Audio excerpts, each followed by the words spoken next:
Suured kiiruse piiramise talgud leidsid pealinnas aset 2024. aastal, kui sinna haarati lisaks oluliste tänavatena Liivalaia, Pronksi ja Jõe. Kiirus langetati 40 kilomeetrini tunnis.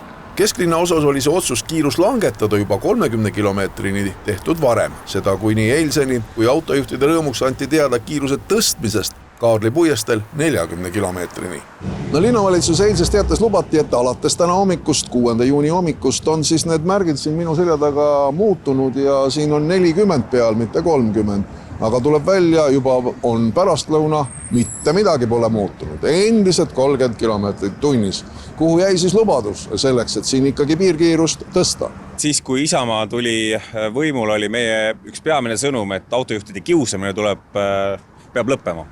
Selle jaoks oli meile väga oluline punkt koalitsioonilepingus, et tuleb teostada analüüs, kas senised kiiruspiirangud on olnud mõistlikud ja see analüüs sai tegelikult aprillis valmis. Järeldus oli, et Kaarli puiestel, arvestades seda tänava projekteerimist, 30 kilomeetrit tunnis ei ole siin mõistlik. Enamus ühiskonda tegelikult sõidab kiiremini ja selle tulemus on ainult see, et me õpetame ühiskonda seadust rikkuma. Vastava sammu Transpordiamet kooskõlastas ka politseiga ning seetõttu see lubadus avalikuks tehti. Kuid kahjuks ei kooskõlastatud seda piisavalt koalitsioonipartneritega ja nemad tõmmasid sellele pidurit. Viimasel hetkel, kui koalitsioonipartnerid vastavat pressiteadet lugesid, tekkis soov täiendavat arutleda seda teemat. Nii et tänasest on ikkagi 30 veel. Veel on 30, loomulikult teen tööd selle nimel, et vastavalt ametnike analüüsile ja ka politsei kooskõlastusele siin oleks ikkagi 40, mis on siin mõistlik piirkiirus. Kes Kaarli puiestel liikunud, see teab, et seal on märkidega väga suur ebakõla. Üle ristmiku muutub piirkiirus 30 pealt 40-ni. Teine koht on näiteks Kristiine ristmikul, kus Tulika tänavale liikudes muutub ristmiku taga piirkiirus 50 pealt 40-ni. See oli 30. Ma tulin hommiku kella 10 aeg ja liikusin siis autodega ühes voolus. Liiklus oli ääretult tihe, vastu tuli hästi palju autosi.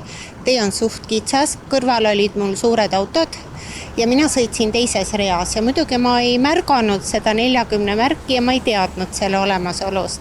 Avastasin alles siis, kui poole tee peal käis plaks 3 korda ja siis ma nägin, et tee ääres on kiiruskaamerad, mis siis mõõdavad kiirust. Ja tunni aja pärast tuli siis mulle trahviteade, et mul on kiirust ületatud +/–5 ja trahvisumma oli 35 eurot. Kõige kurioossem on aga see samal tänaval teistpidi liikudes, kus kiirus on pidevalt 40 kilomeetrit tunnis. Sellistes oludes, kus liikluskorraldus, mis on seadusega väga täpselt reglementeeritud, on kistud poliitilise võitluse objektiks, on väga raske sellest kinnipidamist nõuda. No linna liikluskorraldus on tõesti nagu börsi hommikud, et sa ei tea iialgi, kuidas täna see börsi hinne on, et kas ta on üleval või on all või sa ei tea kunagi hommikul, kui sa ärkad, et kus sa võid 40-ga, 30-ga, 50-ga sõita, et tegelikult oleks mõistlik vist kaardilugeja endale kõrvale võtta.